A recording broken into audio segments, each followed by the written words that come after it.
পুলিশকে অবহেলা করে পাশ কাটিয়ে নতুন বাংলাদেশ গড়া যাবে না বলে জানান অন্তর্বর্তীকালীন সরকারের প্রধান উপদেষ্টা অধ্যাপক মোহাম্মদ ইউনূস। আইন শৃঙ্খলা না থাকলে গণতন্ত্র অধিকার সবই অর্থহীন হয়ে পড়বে বলে মনে করিয়ে পুলিশকে আইন অনুযায়ী চলার কড়া নির্দেশনা দেন অধ্যাপক ইউনূস। বলেন, বিগত সময় পুলিশের যে বদনাম হয়েছে, নতুন বাংলাদেশে আইনের প্রতিপালনের মধ্য দিয়ে সেই অবস্থা থেকে পুলিশকে বেরিয়ে আসতে হবে। রুকনুজ্জামানের আরেকটি রিপোর্ট। সোমবার রাজধানীর তেজগাঁয়ে প্রধান উপদেষ্টার কার্যালয়ে আইন শৃঙ্খলা পরিস্থিতি নিয়ে দেশের পুলিশ সুপার থেকে শুরু করে ঊর্ধ্বতন পুলিশ কর্মকর্তাদের সাথে বৈঠক করেন প্রধান উপদেষ্টা অধ্যাপক মোহাম্মদ ইউনূস।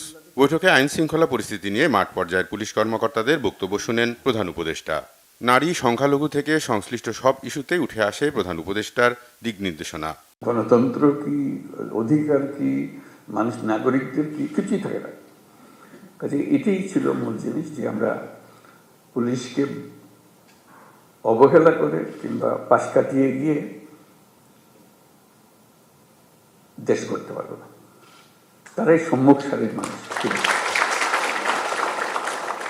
অন্ধকার যুগের প্রধান সহযোগী হিসাবে পুলিশের যে বদনাম হয়েছে, দৃষ্টিভঙ্গি পরিবর্তন আর কাজের মধ্য দিয়ে তা থেকে বেরিয়ে আসার নির্দেশনাও দেন প্রধান উপদেষ্টা।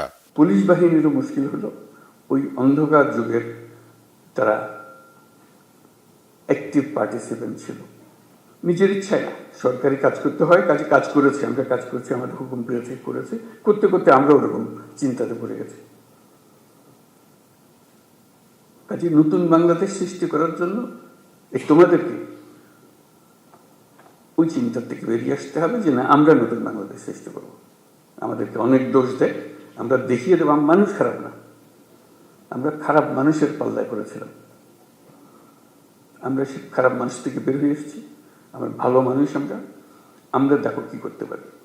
সেই দৃঢ় চিন্তাটা মাথার ভিতরে রাখতে হবে, যে আমরা একটু দেখিয়ে সারবো। প্রধান উপদেষ্টার কার্যালয়ে অনুষ্ঠিত বৈঠকে মেট্রোপলিটন পুলিশ, ক্রাইম টিম সহ পুলিশের বিভিন্ন শাখার ঊর্ধ্বতন কর্মকর্তারা উপস্থিত ছিলেন। রুকনুজ্জামান, বাংলাভিশন, ঢাকা।